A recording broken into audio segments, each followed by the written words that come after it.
Previously, Chinese hackers used to participate in hacking competitions around the world and win first place, but after 2017, suddenly their participation stopped. Their presence disappeared. Vanished. At first, no one could understand why the Chinese hackers stopped participating. But then, in 2019, an incident occurred that lifted the veil on China's dangerous land. Viewers, in March 2017, a group of hackers from China travels to Vancouver, Canada. Their mission was to find hidden vulnerabilities in the world's most widely used software and devices. Their targets were Google's Chrome browser, Microsoft Windows, and Apple's iPhones. But these people didn't go there to do anything wrong. They were there to take part in a legal hacking competition called Ponto On. It's one of the world's biggest hacking competitions, and our team was going to play a major role. Hackers penetrate the company's software to discover security flaws or loopholes, and for this discovery they are awarded a cash prize. In this competition, there are various prizes ranging from $150,000 to $1 million. The largest prize is for finding a vulnerability that has never been discovered previously, which is termed a zero-day vulnerability. Once a hacker discovers such a flaw, the specifics are reported directly to the company, for instance Google, Microsoft, or perhaps Apple, enabling them to promptly resolve the issue, that specific loophole, by issuing a new update, and the hackers are awarded millions of dollars as a cash prize. Meaning, this is an ethical hacking competition where hacking does not cause harm to anyone but rather improves security and makes it better, enhanced. For several years, Chinese hackers consistently led in these types of competitions, encompassing events like PWN2OWN or any other hacking challenge. Chinese hackers always used to take the lead, but everything suddenly changed after 2017. Chinese hackers who participate in hacking events around the world, who participated enthusiastically, suddenly disappeared. The lack of Chinese hackers in all the hacking events that took place after 2017 was noticed by everyone. This silence was bothering everyone, especially America. And around this period, an unexpected message originating from a prominent Chinese cybersecurity company made everyone extremely alert.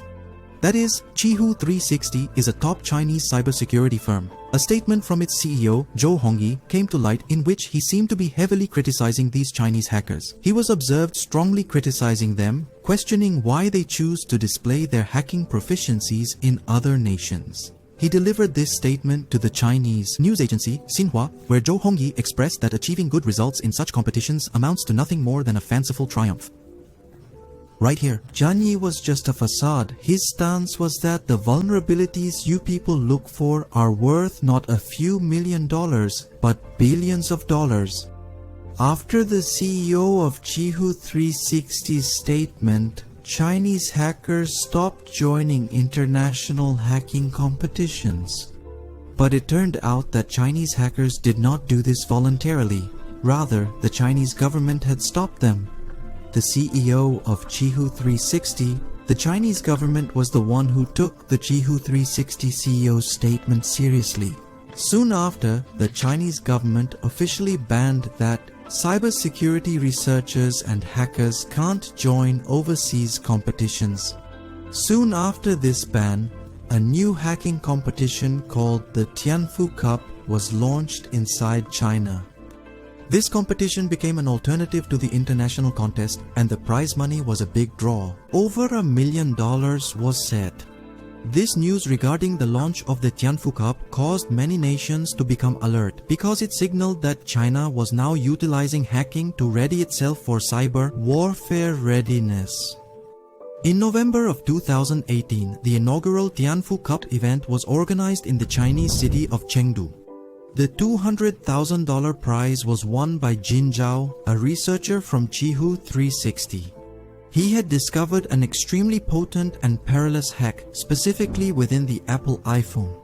He initiated the attack through the Safari browser, then found a loophole in the iPhone's core system, and through this flaw, he could remotely control any iPhone simply by causing it to open a single web page.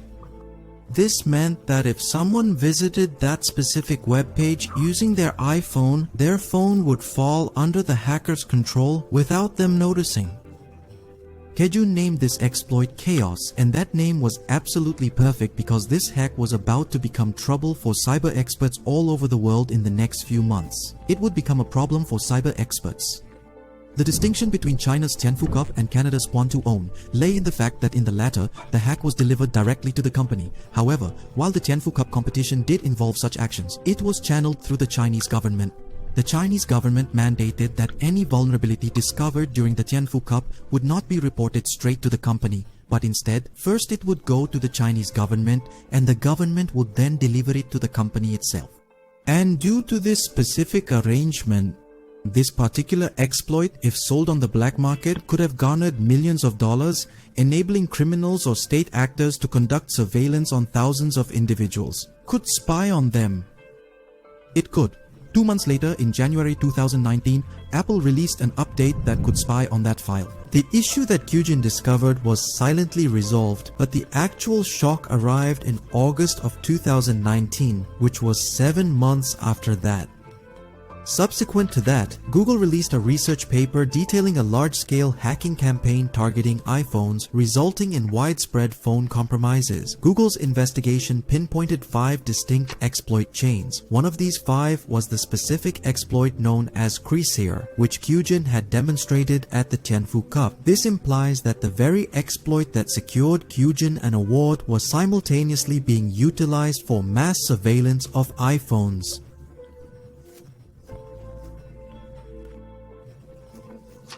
While Google's researchers noted in their report that numerous elements in the real-world hacking incidents they detected were similar to the Creaser exploit, Google refrained from naming the perpetrators or identifying the victims, though it was subsequently revealed that the victims were Uyghur Muslims and the attacker was actually the Chinese government itself.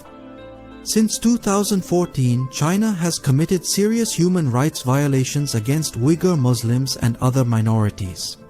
This is all happening in China's northwestern province, Xinjiang. Here, China had imprisoned millions of people in camps without any crime. The women there were sterilized so that their population would decrease. Of the camps, incidents of torture and sexual abuse have also been reported inside. Every single phone in that area was monitored to check if anyone possessed any religious material. Is there?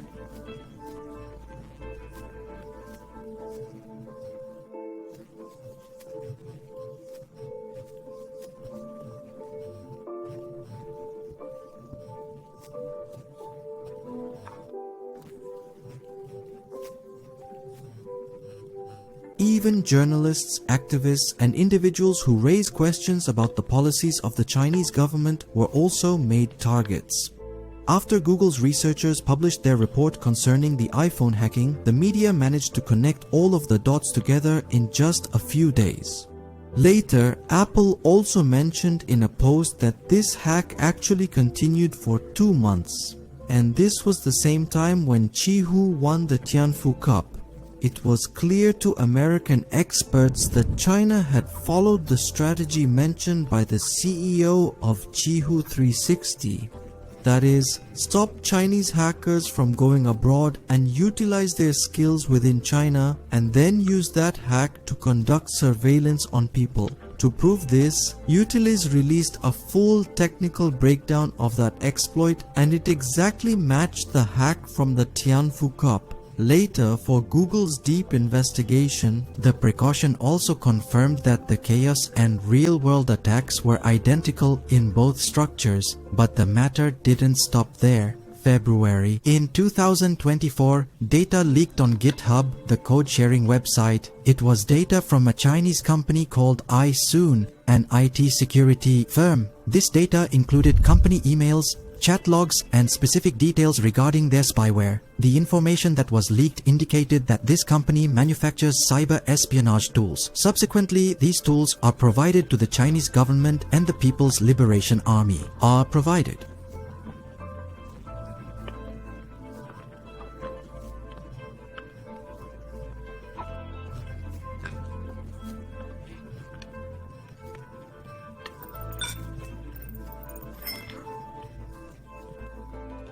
If they are indeed spying, these tools are being provided to the Chinese government. China's biggest tech giants like Topsec, Alibaba, Baidu, and Qihoo 360. But now, American officials are very concerned because the people and companies involved in this competition appear to have links with the Chinese military. Topsec is a Beijing-based company that organizes the Tianfu Cup.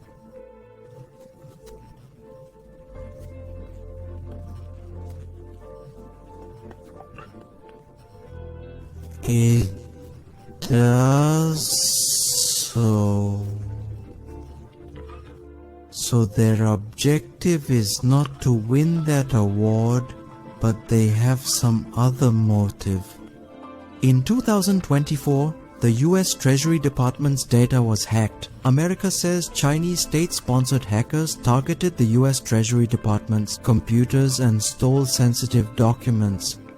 It is Chinese state data from 2024. Chinese hackers have breached the networks of no fewer than 9 United States telecommunication companies such as AT&T.